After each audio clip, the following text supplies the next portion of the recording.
So, what's up mga par? So, time check 9:47 ng umaga, Saturday. So ngayon, biyahe tayo ng Bukawi. So, samahan nyo lang ako. Tingnan natin yung traffic sa kalsada from Dalandanan, saan ako nanggaling, hanggang Bukawi. Tingnan natin kung ilang oras nating babiyahin. So tara, let's go!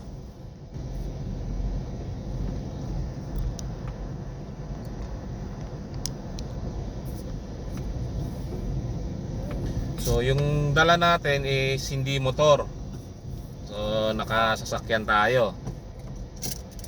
So siguro 9:48 na ng umaga.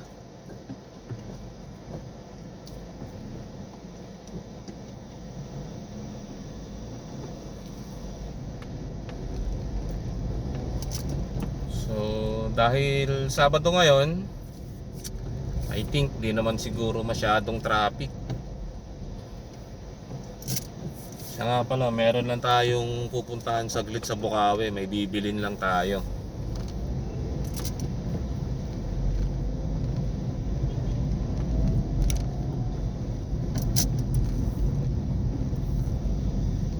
So nandito pa lang tayo sa G. Lazaro.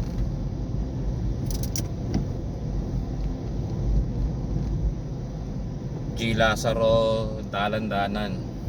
Palabas pa lang tayo ng MacArthur Highway.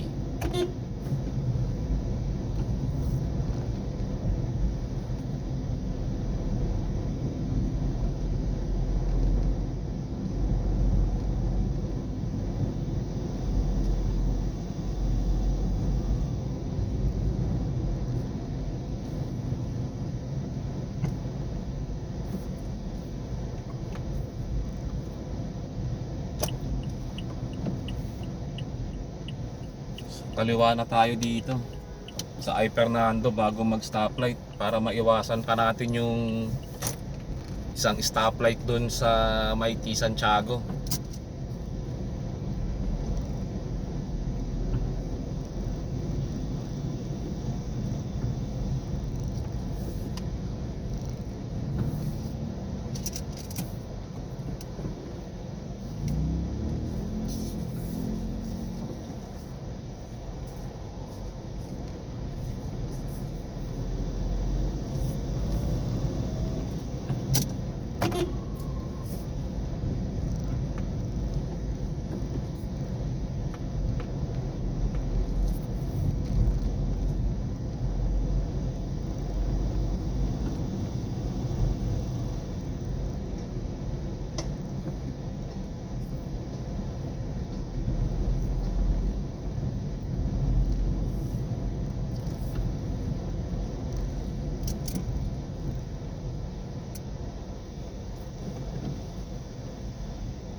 Dito sa area na to, maraming public transport din na bumabiyahe. Meron tricycle, meron ding mga trike. Ayan, tulad ng nasa unahan natin, malalaking trike. So matataas yung trike dito kasi tuwing tag-ulan, alam nyo naman, bahain yung lugar. So ito, Bartolome. Kanan tayo ng Bartolome, palabas ng MacArthur.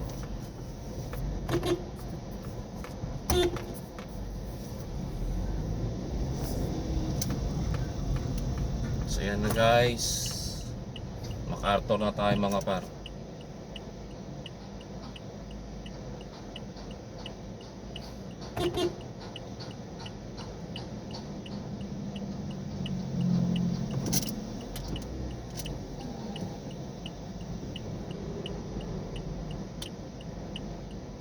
Kakanan na tayo ng MacArthur. So from dito, MacArthur, so hanggang Bukawi, dire-diretso na lang to. Kasi hindi tayo dadaan ng NLEX ngayon dahil Saturday naman. So baka hindi naman ganun ka traffic. Tsaka sa NLEX magbabayad pa tayo. So tipid-tipid muna. Tipid na yung kabila. Labasan na ng mga truck.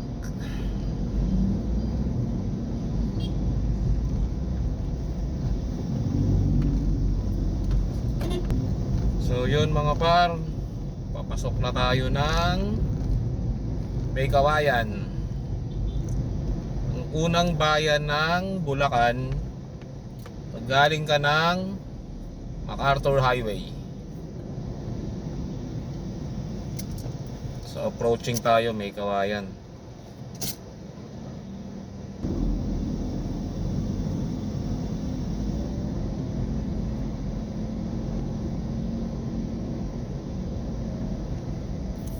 So from Dalandanan to May Kawayan, siguro mga 10 minutes 10 minutes natin na biyahe lang.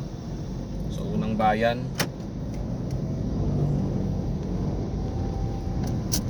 So maluwag pa ang kalsada. Usually sa May Kawayan nagta-traffic dun sa may crossing, yung stoplight ng papuntang Malhakan. So tingnan natin ngayon Sabado kung ganun siya ka-traffic.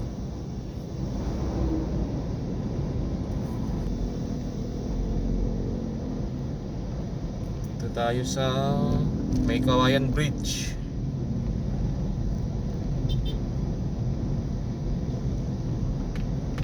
Ano kayang dala-dala nitong fire truck?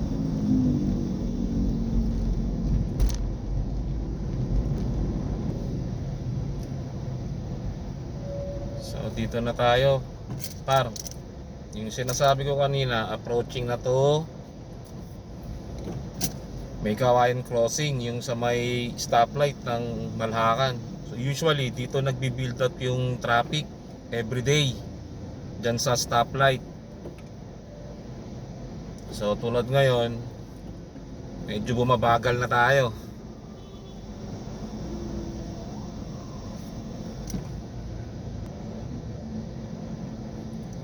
So pati yung mga nakamotor naka-stop din sila. So medyo masikip kasi talaga yung kalsada dito.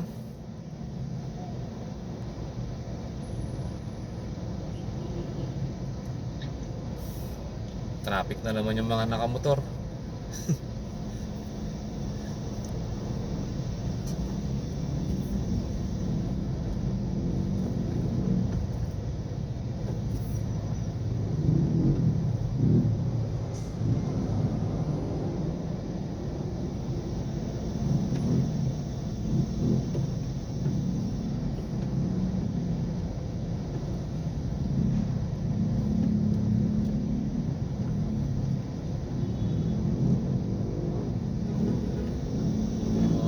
Kaya pala medyo mabigat din ngayon. Meron palang yung truck ng basura. So may garbage pick up nasa gilid ng highway. So bago mag stoplight halos one lane lang yung dadaanan. Kaya medyo mabigat yung yung traffic ngayon.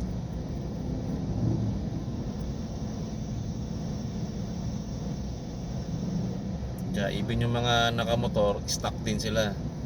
Medyo malaki yung truck ng basura doon mismo sa may corner ng stoplight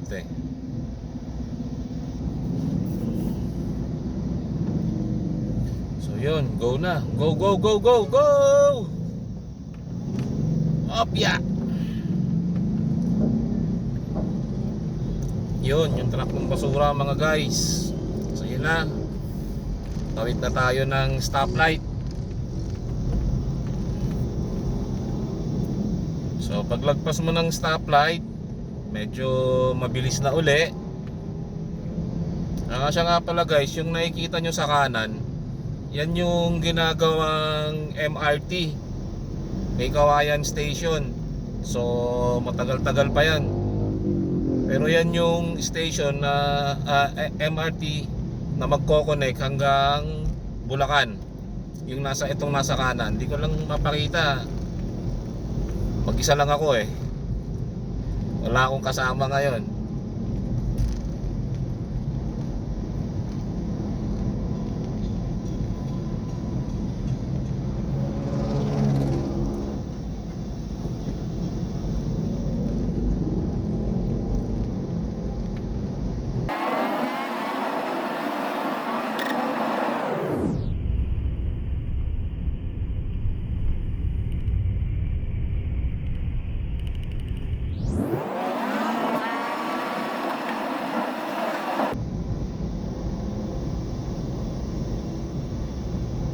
So dito na tayo mga par, approaching Marilao. So yan guys, oh. Mga par, yung nasa gilid na yan, yan yung nasa kanan. So yan yung ginagawang ito sabi ko kanina, MRT. So magko-connect yan, pagkakaalam ko hanggang Pampanga yan eh.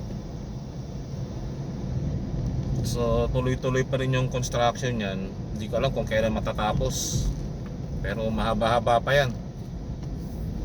So dito na tayo sa SM Marilao. Problema, hindi siya makikita kasi natatakpan na siya nung construction ng MRT. So hindi natin makikita, pero nasa gawing kanan ng SM Marilao. So bayan ng Marilao, pangalawang bayan pag sa MacArthur ka dumaan.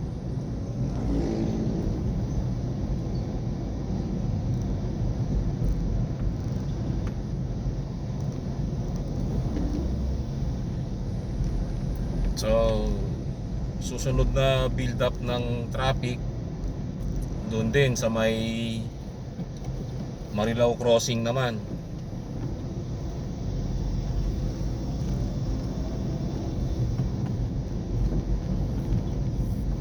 So far smooth pa naman, maluwag ang kalsada.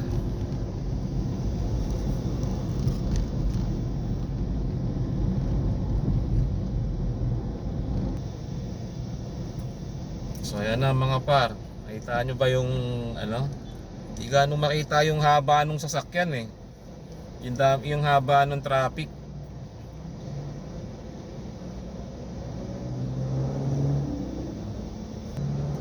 Stuck na tayo sa traffic mga par. Mga 10 minutes na tayo. 10 minutes na. Siguro mga 500 meters pa hanggang stoplight. Ngayon approaching tayo sa Marilao Bridge.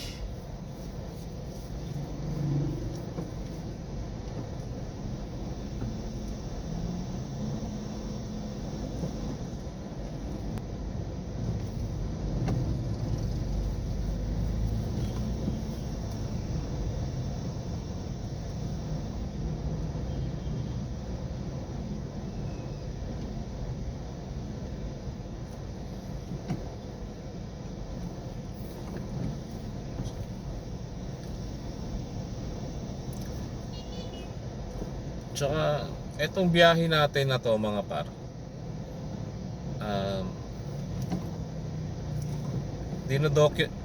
document lang natin yung pag naka 4 wheels ka.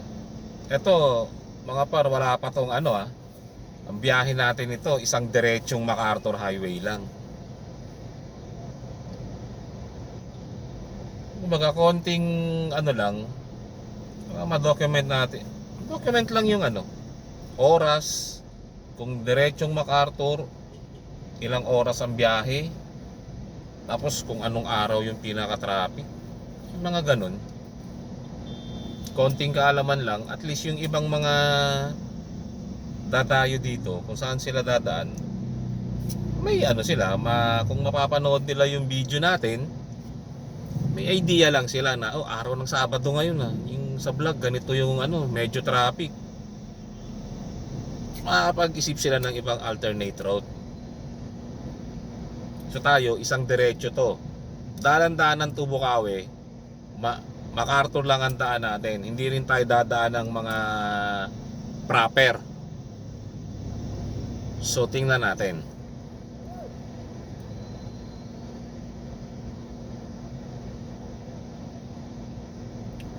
So far, galing dalan-danan hanggang dito sa may Marilao crossing, naka 33 minutes na tayong biyahe. Pero syempre kung sa expressway tayo dadaan, mas mabilis doon dahil wala namang traffic.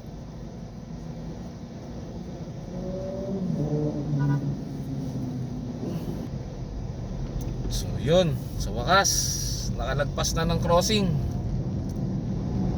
Maluwag na ulit.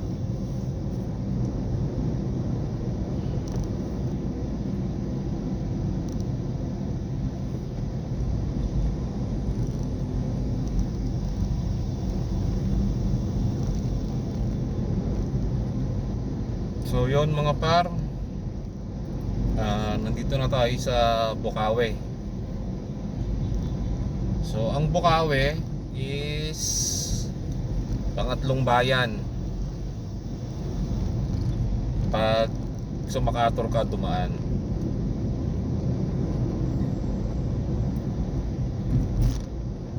So Bukawi na tayo. Medyo malapit na tayo sa ating destinasyon.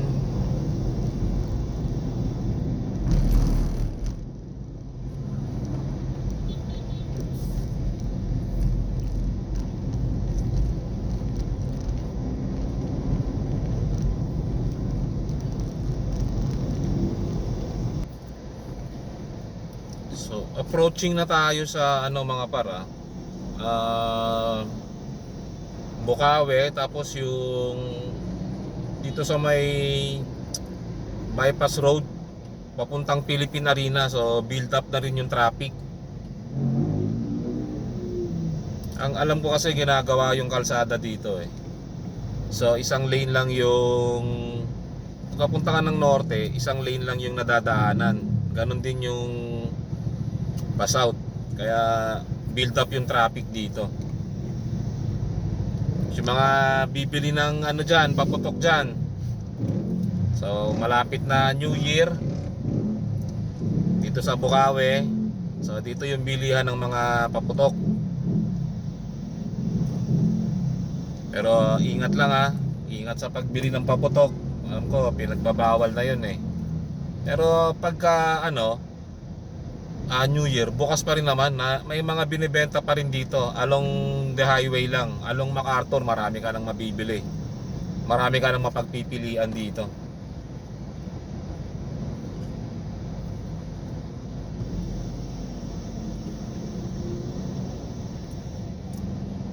Wala na yung scooter ni Kuya. Ilang cc kaya to?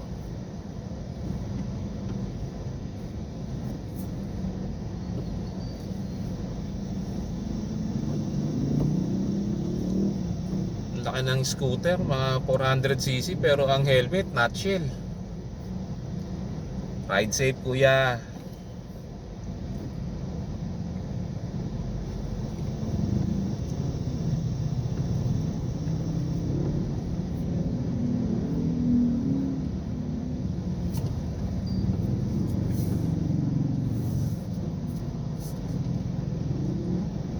Sabit.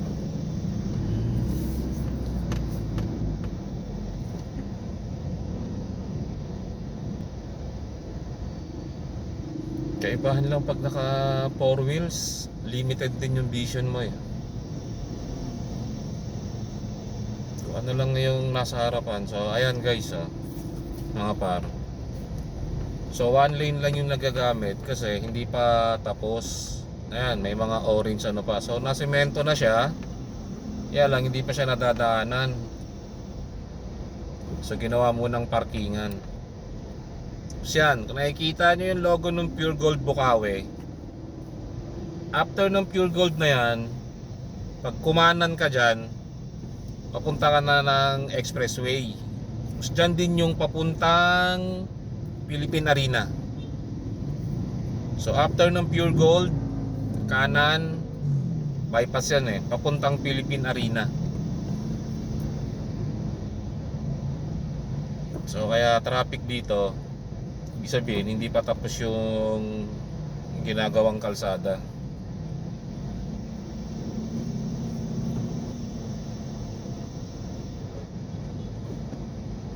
Yan, Pure Gold, Bukawi.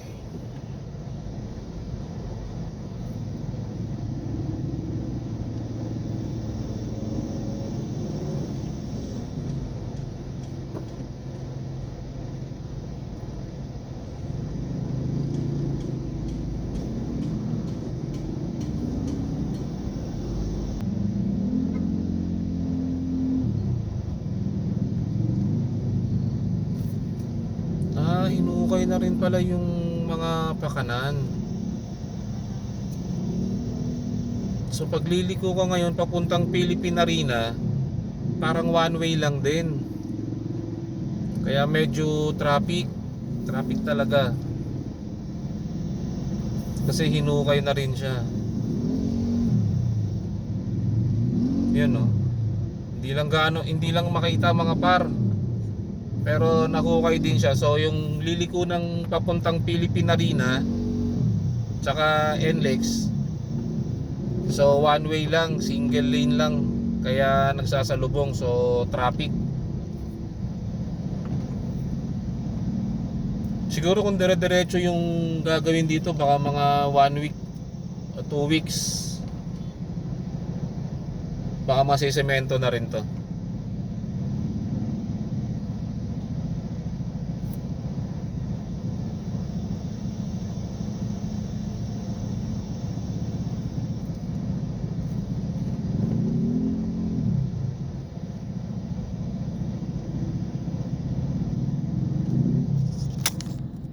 Ayan yung papuntang Philippine Arena, guys, par.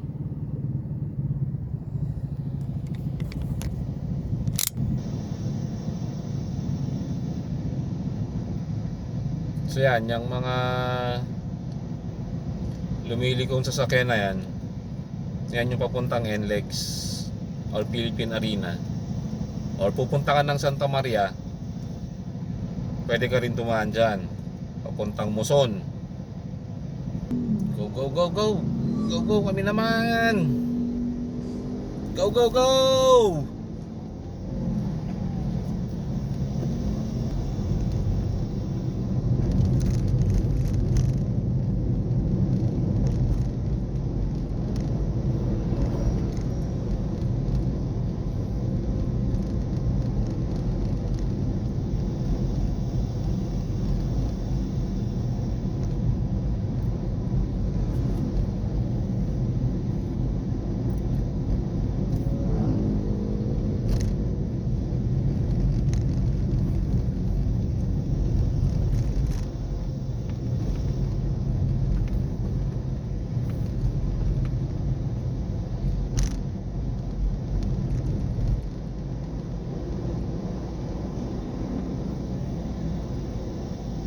Bukawi Public Market. So dito tayo sa Bukawi Public Market.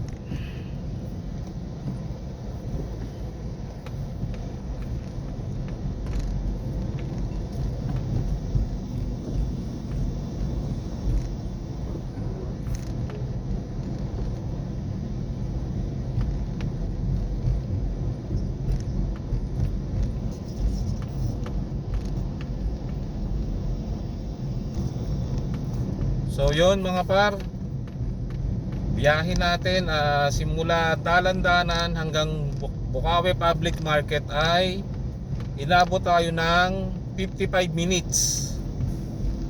So 5 minutes na lang, isang oras na. So yun lang.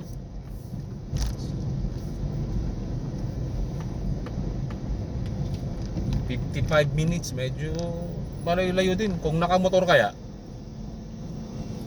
30 minutes lang siguro. Pero yun lang guys. Follow and share para sa susunod na mga update. So ikutin natin yung ano lang, city para maano natin yung traffic. Tapos kung yung mga shortcut, pag naka 4 wheels ka, kung gaano katagal yung biyahe natin. So yun lang guys. Ingat.